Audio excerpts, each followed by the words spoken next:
Magandang araw mga tropa, tara samahan niyo po kami ni Jasper na mag-home service. Ang gagawin po natin ngayon ay isang front load washing machine, maingay po siya pag umiikot. Isasabay na din po natin ang deep cleaning.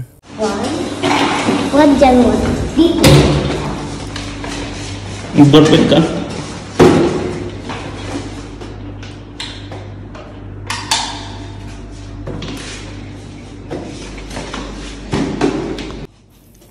Ang complaint po ni ate dito, maingay daw, lalo na po pag nagdi-drain. Para daw pong may bumababang eroplano.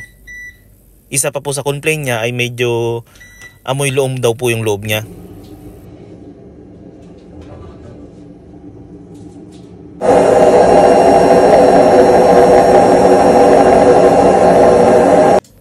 Sadya nga pong maingay, tsaka parang may sumasabit.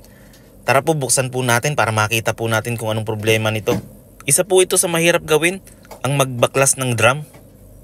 Lalo na kung magpapalit ng bearing. Baklasin na din po natin itong konkretong mabigat na ito na tinatawag na balancer. Sa dami ko nga pong gawa, kumuha na ako ng helper ko.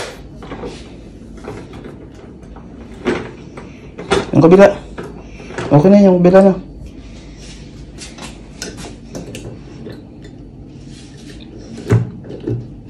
Hindi working. Ligpit. Lugi nga po yata ako sa nakuha kong helper, mabagal. Dapat yung pasweldo ko dito pang merienda lang. Yung sa baba.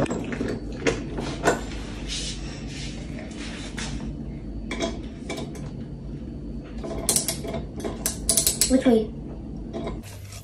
Binrush ko na po itong rubber door. Kasama po sa deep cleaning yan. Para po matanggal ang mga putik-putik. At saka kung ano man yung mga nakamantsa dyan. Baka po may magpapapedicure, manicure po dyan. Tawagan nyo lang din po ako. Kayang-kaya ko din po yan.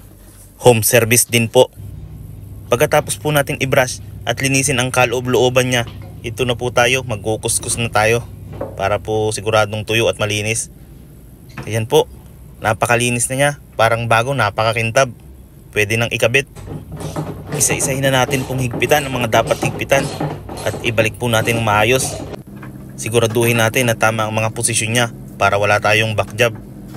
Nawala na ang helper ko, napagod na agad. Tara po, subukan na natin.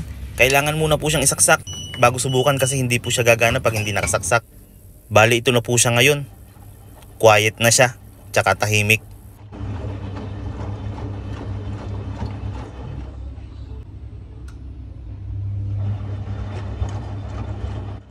Baka po ganyan din ang washing nyo, tawagan nyo lang si Jasper. Baho. Hindi ka yan doon? Hindi mo naman ako tinulungan?